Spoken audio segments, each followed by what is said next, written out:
हिंदी पट्टी के गढ़ माने जाने वाले उत्तर प्रदेश में नरेंद्र मोदी को चैलेंज करने पहुंच रहे हैं नीतीश कुमार।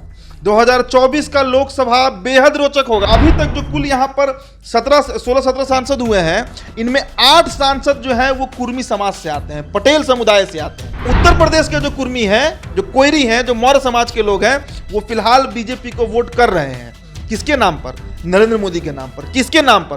केशव प्रसाद मौर्य के नाम पर। जब तक कुर्मियों की गोलबंदी नहीं होगी, जब तक कोयरी जाति की गोलबंदी नहीं होगी, नीतीश कुमार के लिए मिशन इतना आसान नहीं है। लेकिन नालंदा से आप डर रहे हैं क्या? नालंदा में आपको डर लग रहा है क्या? ये वो सीट है जहां से देश के सबसे पहले प्रधानमंत्री फूलपुर से चुनाव लड़े थे पंडित जवाहरलाल नेहरू। ये वही सीट है जहां से राम मनोहर लोहिया ने चैलेंज किया था जवाहरलाल नेहरू को, लेकिन जीत नहीं पाए थे। ये वही सीट है जहां से बसपा के संस्थापक कांशीराम चुनाव हारे हैं।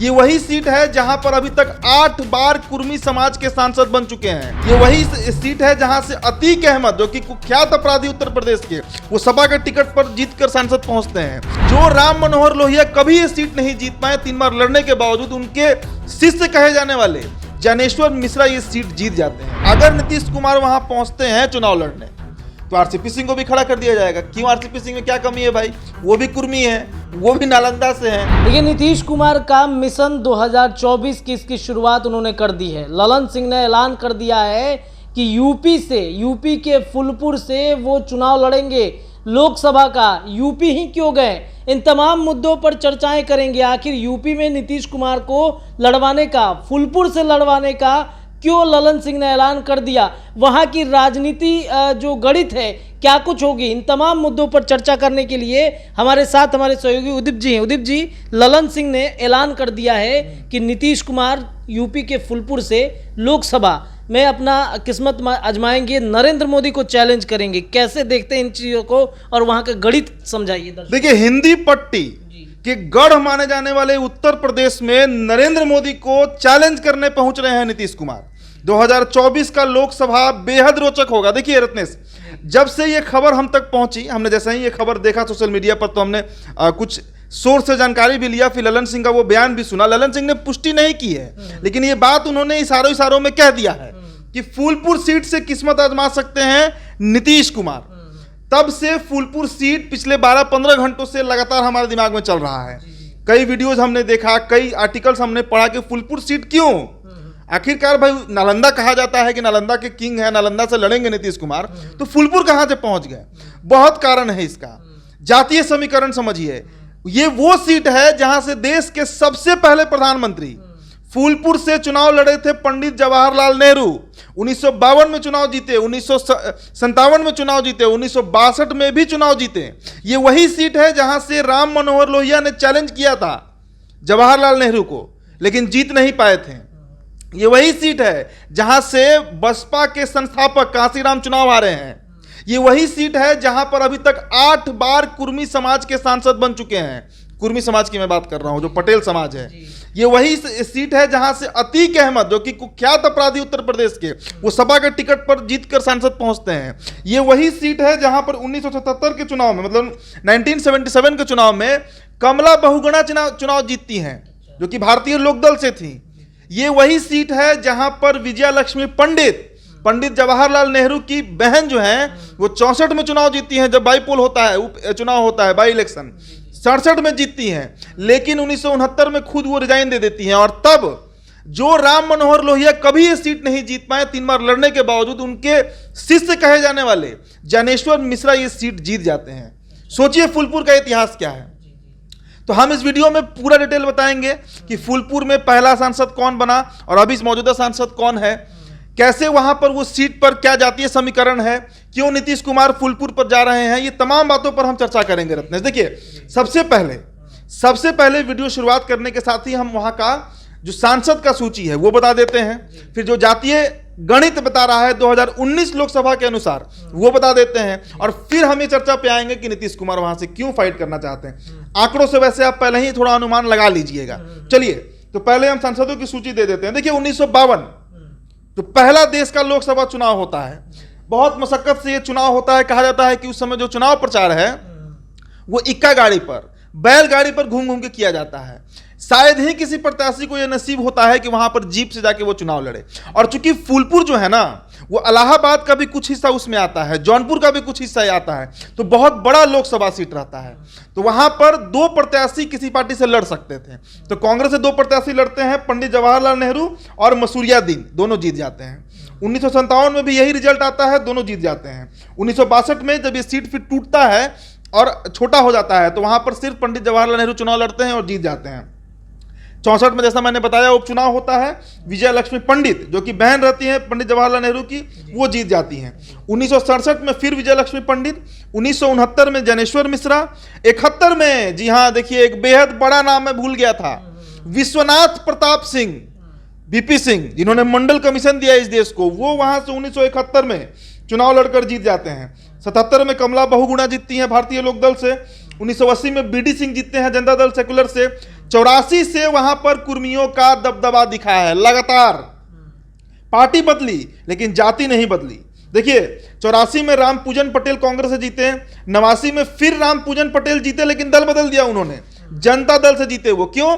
क्योंकि 84 में जब जो एक वेव था राजीव गांधी का, इंदिरा गांधी के डेथ के बाद, वो वेव जो है वो अब कमजोर पड़ने लगा था। राजीव गांधी बोफोर्स के मामले में, कई तरह के मामलों में फंस रहे थे और कांग्रेस कमजोर हो गई थी। तो रामपूजन पटेल ने पार्टी बदल लिया, जनता दल से चुनाव लड़े। 91 में फिर रामपूजन पटेल जीते। 96 में सपा की एंट्री होती है, मुलायम सिंह के प्रत्याशी जंग बहादुर पटेल जीतते हैं सपा से, जो 1998 में भी जीतते हैं और 1999 में भी जीतते हैं। फिर 2004 में अतीक अहमद, कुख्यात अपराधी उत्तर प्रदेश के, वो इस सीट पर फतह पाते हैं। 2009 में कपिल मुनि करवरिया, ये कुर्मी नहीं होते हैं, ये बसपा से चुनाव जीत जाते हैं, दलित होते हैं। इसके बाद देखिए 2014 में पहली बार भाजपा वहां पर खाता खोल रही है, केशव प्रसाद मौर्य, लेकिन 17 में फिर वो डिप्टी सीएम बन जाते हैं। कहां पर? उत्तर प्रदेश में। तो 17 में फिर उपचुनाव, माफ कीजिएगा 18 में फिर उपचुनाव होता है और नागेंद्र प्रताप सिंह पटेल सपा से जीत जाते हैं। लेकिन 2019 में फिर जीतती हैं वहां से केसरी देवी पटेल, जो बीजेपी के टिकट पर रहती हैं और करीब 1,71,000 वोटों से वो जीतती हैं। तो ये सांसदों की सूची है। अब अभी तक जो कुल यहां पर 16-17 सांसद हुए हैं, इनमें 8 सांसद जो है वो कुर्मी समाज से आते हैं, पटेल समुदाय से आते हैं। तो अब आपको ये चीज थोड़ा तो क्लियर हो गया होगा कि क्या कारण है कि नीतीश कुमार फूलपुर का नाम ले रहे हैं। और नीतीश कुमार अगर नहीं भी ले रहे हैं तो ललन सिंह तो ले रहे हैं वहां का नाम। चलिए अब अपने दर्शकों को हम फूलपुर लोकसभा सीट जो 1962 में क्लियर बनती है, 52 में तो बड़ा रहता है वो क्षेत्र, 62 में टूटकर फूलपुर एक अलग लोकसभा बनता है। इसका जातीय समीकरण हम अपने दर्शकों को बता देते हैं, जो 1900 लोकसभा के समय निकाला गया था। देखिए वहां पर अगर हम बात करें, सबसे बड़ी आबादी दलितों की है, 18.42% है। दूसरे नंबर पर पटेल कुर्मी आते हैं, जिनकी आबादी 13.36% है, 13.5% मान लीजिए। मुस्लिम समुदाय की आबादी 12.9% है। एक और जाति है वहां पर मुकदमे, उनकी आबादी वहां पे 11.6% है। यादवों की आबादी वहां 10.8% है। वैश्य का भी देखिए आबादी यहां पर 5.37% है। और सवर्णों में सबसे अधिक आबादी किसी जाति की वहां पर है तो वो कायस्थ है, जिसकी आबादी 5% है। राजपूत 4.83% है। भूमिहार 2.32% है। मौर्य 2.22% है। और अन्य, मतलब उसमें सारी जातियां आ जाएंगे, ब्राह्मण भी, क्योंकि ब्राह्मण का अलग से आंकड़ा नहीं दिया है, ये करीब 13% के आसपास है। तो आप सोचिए कि जिस सीट पर कुर्मी प्लस यादव और प्लस मुस्लिम, इन तीनों को अगर आप जोड़िएगा तो आंकड़ा करीब 35% के आसपास चला जाता है।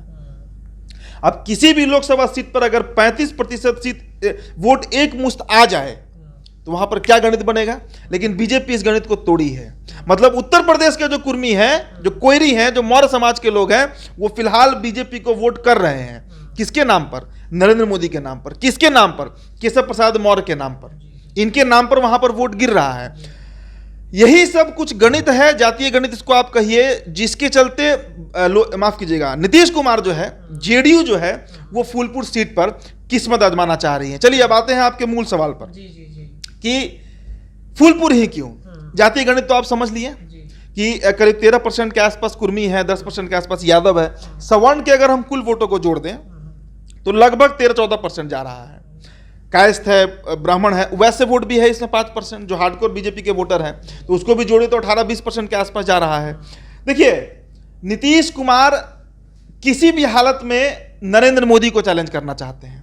और फूलपुर सीट पड़ता कहां पर है? काशी, जो कि बनारस, जो कि संसदीय क्षेत्र है मौजूदा प्रधानमंत्री का, वहां से महज 100 किलोमीटर की दूरी पर। यही कारण है कि फूलपुर चुना जा रहा है बार बार। देखिए, फूलपुर की चर्चा ऐसा नहीं है कि ललन सिंह अचानक कोई रैंडमली इसका अनाउंसमेंट किए हैं। मीडिया के गलियारों में और जेडीयू के लोग जो है वो बार बार फूलपुर का नाम लिए हैं, लेकिन फूलपुर के बारे में हम भी इसलिए खुलकर बात नहीं कर पा रहे थे कि भाई उत्तर प्रदेश आखिरकार कैसे जाएंगे नीतीश कुमार। नालंदा गढ़ रहा है उनका, नालंदा से वो चुनाव लड़ने की बार बार प्रयास किए हैं, बाढ़ नालंदा, यही सब क्षेत्र रहा है नीतीश कुमार का नाम। अब यहां पर पेच कहां फंसेगा इसको समझिए। पेच इस बात पर फंस सकता है कि समाजवादी पार्टी की तरफ से उस सीट पर, मतलब फूलपुर सीट पर 5 बार सांसद रह चुके हैं। धर्मराज पटेल रहे हैं, रवि रंजन, कई लोग रहे हैं वहां पर। अब सवाल ये उठता है कि क्या समाजवादी पार्टी वो सीट छोड़ेगी? क्योंकि अगर आप आंकड़ों को देखिए तो 2018 का जो उपचुनाव हुआ था, जो बाई इलेक्शन हुआ था, उसमें भी आपको समाजवादी पार्टी की तरफ से नागेंद्र सिंह पटेल जीते थे। और नागेंद्र सिंह पटेल जो है वो आज भी दावा ठोक रहे हैं उस सीट पर। हालांकि मौजूदा सांसद वहां से केसरी देवी पटेल है जो बीजेपी से हैं, लेकिन नागेंद्र सिंह पटेल अभी भी दावा ठोक रहे हैं। तो अब समाजवादी पार्टी का यह कहना है कि उस समय की स्थिति पर 2024 में क्या स्थितियां बनती हैं, क्या नीतीश कुमार हमारे एजेंडा पर हमारे साथ रहेंगे, नहीं रहेंगे, तब हम ये तय कर पाएंगे कि हम वो सीट छोड़ेंगे या नहीं छोड़ेंगे। अगर समाजवादी पार्टी वो सीट छोड़ देती है, समझिएगा, अगर समाजवादी पार्टी वो सीट छोड़ देती है और नीतीश कुमार वहां पर लड़ते हैं जेडीयू की तरफ से, और सपा और बसपा का उनको सपोर्ट मिल जाता है, बसपा का भी मैं बोल रहा हूं क्योंकि दलित आबादी वहां पर 18% है, तभी यह संभव होगा कि वो सीट जो है फूलपुर का वो नीतीश कुमार निकाल पाएंगे। एक और बात समझिए, राजस्थान से लेकर आप बंगाल तक की बात कर लीजिए, बंगाल को छोड़ दीजिए, झारखंड तक की बात कीजिए, जो हार्डकोर हिंदी पट्टी बेल्ट है, जहां पर करीब 150 प्लस सीट हो जाता है। अगर आप जोड़िए तो 80 उत्तर प्रदेश, 40 बिहार, 120 तो सही हो जा रहा है। राजस्थान को जोड़िए, झारखंड जोड़िए तो 180 सीट के आसपास चला जाता है। इसमें अगर सेंध लगाना है नीतीश कुमार को, जैसा वो बार बार मिशन 2024 की बात कर रहे हैं, तो जिस तरह देश का पूरा बनिया समाज, पूरा अवैध समाज आज नरेंद्र मोदी के साथ एकजुट खड़ा दिखता है, अगर गुजरात का पटेल, अगर उत्तर प्रदेश का पटेल, अगर राजस्थान का कुर्मी, अगर बिहार का कुर्मी और धानुक और कोयरी, ये जाति अगर नीतीश कुमार के साथ पूरी तरह गोलबंद हो जाए तो एक बहुत बड़ा फैक्टर बनेगा बीजेपी के लिए, नुकसानदेह फैक्टर बन सकता है, जान लीजिए। क्योंकि कुर्मियों की आबादी कोई ऐसा नहीं है कि बहुत कम है, बिहार से अधिक आबादी उनकी उत्तर प्रदेश में है, और गुजरात में तो खैर पटेल, सरदार वल्लभ भाई पटेल भी पटेल रहे हैं, कई लोग रहे हैं वहां पर, बड़े बड़े लोग रहे हैं। तो जब तक कुर्मियों की गोलबंदी नहीं होगी, जब तक कोयरी जाति की गोलबंदी नहीं होगी, नीतीश कुमार के लिए मिशन इतना आसान नहीं है। हालांकि अभी ये बहुत दूर का मामला है, 2024 में अभी 1.5 साल बचा हुआ है, लेकिन अभी से फूलपुर का नाम इसलिए लिया जा रहा है क्योंकि कुर्मी और कोयरी बाहुल्य क्षेत्र है। कोयरी की आबादी भी वहां पर करीब 2% के आसपास है। कोयरी और कुर्मी को जोड़िएगा, लवकुश को तो करीब 15% हो जाता है। 10% मुसलमान है वहां पर, 12% माफ कीजिएगा, 10% यादव है फूलपुर में, और उसके बाद दलित 18% है। तो कई तरह के गणित हैं जिसके चलते नीतीश कुमार वहां से किस्मत आजमा सकते हैं। यह भी हो सकता है कि हिंदी पट्टी के गढ़ उत्तर प्रदेश, भाई सोचिए ना, उस सीट से मतलब राम मनोहर लोहिया चुनाव नहीं जीत पाए, उनके सीट से जनेश्वर मिश्र चुनाव जीत जाते हैं। उस सीट से कांसीराम नहीं जीत पाते हैं, उनके सीट से जीत जाते हैं। उस सीट से पंडित जवाहरलाल नेहरू 3 बार सांसद रहते हैं, और कितना उनको प्रेम होगा उस सीट से, आप सोचिए। और उनके खिलाफ राम मनोहर लोहिया जीतते हैं। मतलब देश का सबसे ऐतिहासिक सीट अगर कोई रहा है तो वो फूलपुर रहा है। और यह भी कहा जाता है कि फूलपुर से जो पहली बार सांसद बनता है वो प्रधानमंत्री बन जाता है। पंडित जवाहरलाल नेहरू को देखिए, वीपी सिंह को देखिए, विश्वनाथ प्रताप सिंह, मांडा के राजा कहे जाते थे, ये तमाम लोग जो हैं फूलपुर से जीते हैं। तो नीतीश कुमार के लिए ये एक बड़ा चैलेंज होगा, और उससे भी बड़ा चैलेंज अब बीजेपी के लिए हो सकता है। क्योंकि अगर उत्तर प्रदेश में ओबीसी वोट छटका, अगर वहां का मौर्य समाज, अगर वहां का कुर्मी समाज, पटेल समाज बीजेपी की से आंख मोड़ लेता है, तो बीजेपी को कम से कम वहां 10 से 15 सीटों पर बड़ा नुकसान झेलना पड़ेगा। तो बीजेपी को बड़ा नुकसान झेलना पड़ता है। सुशील मोदी भी लगातार ट्वीट कर रहे हैं कि नालंदा से आप क्यों नहीं खड़े हुए, फूलपुर जा रहे हैं, क्यों ऐसा लगातार? बीजेपी कहीं डर रही है क्या आपकी? देखिए, बीजेपी तो फिलहाल इस शॉक में है ही। ये जो घटना अभी अचानक पिछले 1.5-2 महीने से चल रहा है, this was unexpected for BJP and not only BJP, पूरे देश में जितनी पार्टियां हैं उन सभी के लिए ये अनएक्सपेक्टेड चीज है। समझिए, अचानक नीतीश कुमार 9 अगस्त को पलटी मारे, चले गए महागठबंधन में, दिल्ली का यात्रा कर लेते हैं जाकर, सभी विपक्षियों से मिल लेते हैं, हालांकि उससे कोई बहुत फर्क नहीं पड़ना है, लेकिन एक मैसेज तो जा रहा है बीजेपी के पास कि हम आपके लिए चैलेंज खड़ा होने वाले हैं 2024 में। सुशील मोदी बार बार नालंदा की बात इसलिए कर रहे हैं, देखिए सुशील मोदी तंज कस रहे हैं। सुशील मोदी कह रहे हैं कि नालंदा से आप डर रहे हैं क्या, नालंदा में आपको डर लग रहा है क्या, तो ये उनका डर है, ये उनका फियर है। सुशील कुमार मोदी ये बताना चाह रहे हैं। एक और खबर हम लोग चलाए थे, और हम नहीं, बहुत मीडिया हाउस चलाया कि आरसीपी सिंह भी नालंदा से चुनाव लड़ सकते हैं। तो नीतीश कुमार को यह भी समझना होगा कि जो आरसीपी सिंह को बीजेपी उनके खिलाफ नालंदा से लड़वा सकती है, वही बीजेपी क्या आरसीपी सिंह को फूलपुर से नहीं लड़वाएगी अगर जरूरत पड़े तो। जब कुर्मी वर्सेस कुर्मी होगा, और वहां पर खुद अभी केशव प्रसाद मौर्य बैठे हुए हैं, केसरी देवी पटेल बैठी हुई हैं, जो बड़ी नेत्री हैं, जीती नहीं इस बार 2019 का लोकसभा, और 1,71,000 वोट से जीती हैं। अनुप्रिया पटेल हैं, बहुत बड़ा चेहरा है उत्तर प्रदेश में कुर्मियों के तौर पर। उसके बाद केशव प्रसाद मौर्य हैं। ऐसा नहीं है कि वहां पर जनाधार कोई भी, भाई अभी तक तो जो ट्रेंड है बीजेपी को ही सारा वोट जा रहा है वहां पे कुर्मी और कोयरी का। समाजवादी पार्टी को अगर जाता तो जो ये 2018 में जीते थे नगेंद्र सिंह पटेल, वो जीत गए होते, लेकिन वो हारे हैं 2019 में, और छोटा अंतर से नहीं हारे हैं, कोई 20-25-50,000 वोट से नहीं, 1,71,000 का मार्जिन रहा है। तो ये भी संभावना है कि अगर नीतीश कुमार वहां पहुंचते हैं चुनाव लड़ने, तो आरसीपी सिंह को भी खड़ा कर दिया जाएगा। क्यों, आरसीपी सिंह में क्या कमी है भाई, वो भी कुर्मी है, वो भी नालंदा से हैं, यूपी कैडर में आईएएस भी रहे हैं, ये भी एक फैक्टर समझिए। यूपी में उनका लंबा कार्यकाल भी रहा है, अच्छा उनका वहाँ लिंकअप भी है, अच्छा संपर्क भी है, तो बहुत मजेदार होगा। मैं बता रहा हूँ ना कि पिछले 12 घंटे से जब से ये खबर आया है हम लोग के पास, हम लगातार फूलपुर ही को पढ़ रहे हैं और फूलपुर को ही समझने की कोशिश कर रहे हैं कि आखिरकार नीतीश कुमार क्यों फूलपुर जाना चाह रहे हैं। तो ये एक बड़ा फैक्टर है।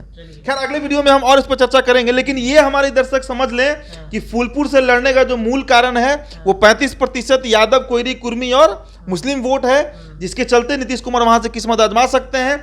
17 चुनावों में 8 बार सांसद कुर्मी बने हैं वहां पर, और 13% अकेले कुर्मी का वहां पर आबादी है, जो कि शायद सबसे अधिक किसी भी लोकसभा सीट पर हो सकता है। चलिए, तो नीतीश कुमार फूलपुर से किस्मत आजमाएंगे, नरेंद्र मोदी को टक्कर देंगे। अब देखने वाली बात यह है कि बीजेपी अपना किस प्रकार से स्टैंड आजमाती है वहां पर।